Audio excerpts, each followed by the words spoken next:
कोई व्यक्ति दूसरे का अपमान क्यों करता है? क्या आपने कभी विचार किया है? वैसे तो हम भी बिना कारण बहुतों का अपमान करते हैं।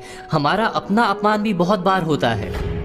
संसार का सारा व्यवहार एक दूसरे का अपमान करने पर टिका है। जैसे पति अपनी पत्नी का अपमान करता है, पिता अपनी संतानों का अपमान करता है, नौकरी देने वाला अपने नौकर का अपमान करता है, अर्थात जो भी बलवान है वो निर्बल का अपमान करता है।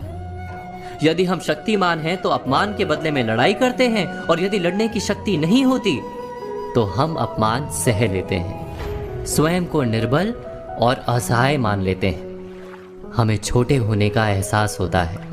ऐसा प्रतीत होता है जैसे हमारी आत्मा कुचली गई हो।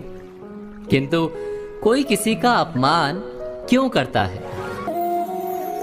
हम विचार कर रहे थे कि जब अपमान होता है तो मनुष्य को अपनी निर्बलता का एहसास होता है, और निर्बलता का बोध मनुष्य को कुचल देता है।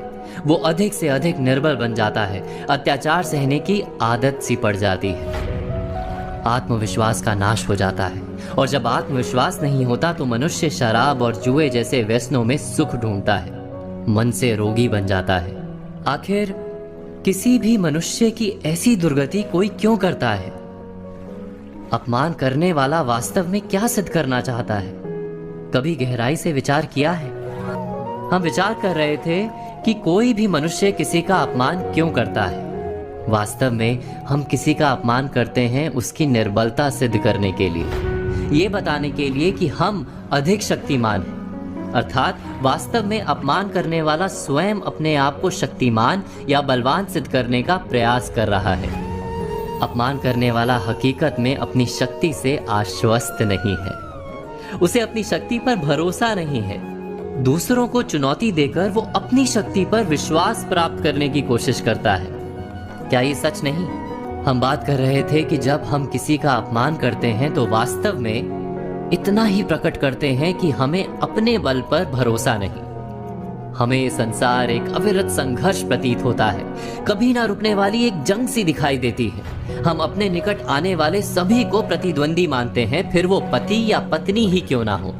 हमें निरंतर लगता है कि हमें अपनी शक्ति सिद्ध करनी होगी, अन्यथा हमारा शोषण होगा, हम किसी के गुलाम बन जाएंगे।